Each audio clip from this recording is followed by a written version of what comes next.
சேனக்கிழங்குல ஒரு வடை செய்ய போகிறோம். அதுக்கு தேவையான பொருட்களை ஒரு கிலோ சேனக்கிழங்கு எடுத்து வச்சுருக்கேன். வெங்காயம் ஒன்று பொடியாக கட் பண்ணி வச்சுக்கணும். இது 2 பச்சை மிளகா, அரை டீஸ்பூன் மிளகாத்தூள், 1 டீஸ்பூன் இஞ்சி பூடு விழுது, கொஞ்சம் மல்லித்தலை, கொஞ்சம் கருவேப்பிலை, சோம்பு தூள் கொஞ்சம், உப்பு கொஞ்சம், தேவையான அளவு எடுத்து பவுட்ரு பண்ணி வச்சுருக்கேன். எண்ணெய் தேவையான அளவு.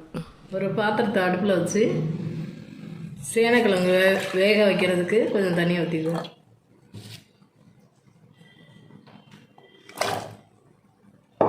சேனக்கிழங்கு போட்டாச்சு. இப்போ ஒரு 5 நிமிஷம் வேகட்டும். அவ்வளோதான், சேனக்கிழங்கு வெந்துருச்சு. இதை நல்லா மசித்து எடுத்துருக்கேன். இதில் எல்லாம் எடுத்து வச்சுருக்க பொருளை பூரா எல்லாத்தையும் ஒன்றா கலந்துக்கலாம். பொட்டுக்கடலை மாவு தேவையான அளவு எடுத்துக்கணும்.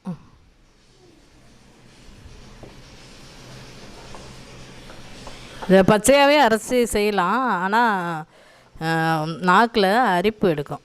அதனால தான் இதை வேக வச்சு தண்ணியை வடிகட்டி மசித்து அப்புறமா இதெல்லாம் கலந்துக்கணும். பொட்டுக்கடலை மாவு உங்கள் இஷ்டம்தான். மாவு நல்லா வடை பதத்துக்கு வரவும் நிப்பாட்டிக்கலாம். இப்போ எல்லா மாவையும் கலந்தாச்சு. இப்போ எண்ணெய் காஞ்சிருச்சு. இதில் சின்ன சின்ன வடையாக தட்டி போட்டுக்குவோம். இப்போ இது மாதிரி ஒரு தட்டில் தண்ணி வச்சு இப்படி தட்டிக்கணும்.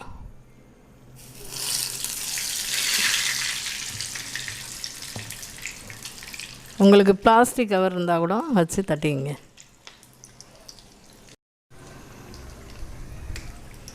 இப்போ வடை பொன்னிறமாயிடுச்சு,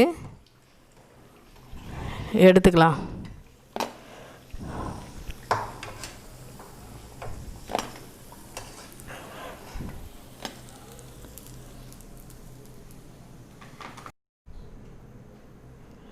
இப்போ இந்த சேனக்கிழங்கு வடை ரெடி ஆயிடுச்சு. நீங்களும் செஞ்சு பாருங்கள் ஃப்ரெண்ட்ஸ். இது எப்படி இருந்துச்சுன்னு கமெண்ட்ஸில் சொல்லுங்கள்.